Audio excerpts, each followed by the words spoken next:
مثقال ذرة شرا يره، الذهب بالجرام والأعمال بالذرة. فمن ثقلت موازينه فأولئك هم المفلحون، ومن خفت موازينه فأولئك الذين خسروا أنفسهم في جهنم خالدون، تلفح وجوههم النار وهم فيها كالحون. ألم تكن آياتي تتلى عليكم فكنتم بها تكذبون؟ قالوا ربنا غلبت علينا شقوتنا، أهلنا أموالنا مزارعنا متاجرنا، غلبت علينا شقوتنا وكنا قوما ضالين، ربنا أخرجنا منها فإن عدنا فإنا ظالمون. قال اخشوا أن يمكثوا يا أهل الجنة خلود بلا موت ويا أهل النار خلود بلا موت. قال النبي عليه الصلاة والسلام إن لجهنم 70,000 زنا، مع كل زنام 70,000 ملك يجرونها. لمن؟ لي ولك والأختي والأختك والأبوي وأبوك وجاري وجارك، والعياذ بالله والعياذ بالله. هذا كلام كيف نقدر؟ إنما المؤمنون الذين إذا ذكر الله إنما المؤمنون الذين إذا ذكر الله وجلت قلوبهم وإذا تليت عليهم آياته زادتهم إيمانا وعلى ربهم يتوكلون. الذين آمنوا وتطمئن قلوبهم بذكر الله، ألا بذكر الله تطمئن القلوب. قال النبي عليه الصلاة والسلام نعمتان مغبون فيها كثير من الناس، الصحة والفراغ. وتعالى قال عبدي تفرغ لعبادة أمر صدرك غنى وأسد فقرك، وإن لم تفعل ملأت يدك شغلا ولم أسد فقرك.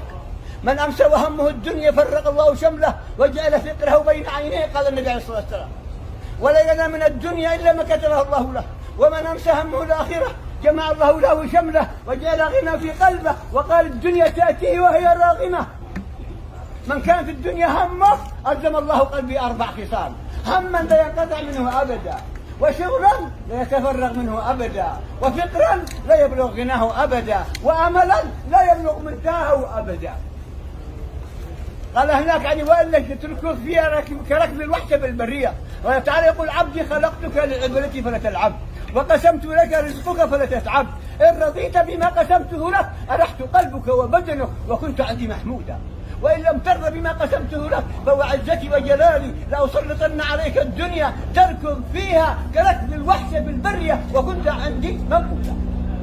وهذه الدنيا التي قد فاخر فيها ونعمل ونترك زهرة، أتعاظ ربها أنها زهرة بس. ولا تمدن عينيك إلى ما متعنا به أزواجا منهم زهرة الحياة الزهرة. وهذه النبات تجري من هذه الزهرة 3 أيام 4 أيام المحلات. ولا تمدن عينيك إلى ما متعنا به أزواجا منهم زهرة الحياة الدنيا لنفتنهم فيه ورزق ربك خير وأبقى.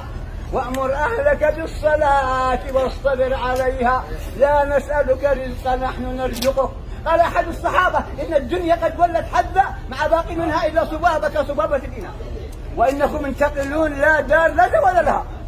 قال النبي عليه الصلاة والسلام مثل الدنيا على الآخرة كمثل رجل يضع أصبعه باليم بماذا يرجع بلد.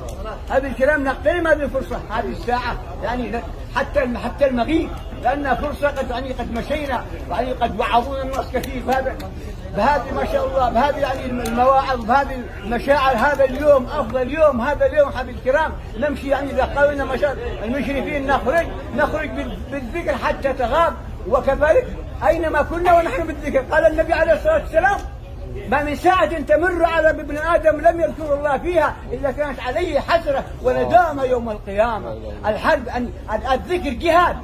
النبي عليه الصلاة والسلام قال هل أدلكم بخير أعمالكم وأزكاها عند مليككم وأرفعها في درجاتكم وخير لكم من إنفاق الذهب والفضة وخير لكم من أن تلقوا عدوكم فتضربوا أعناقهم ويضربوا أعناقكم. قالوا بلى يا رسول الله. قال ذكر الله.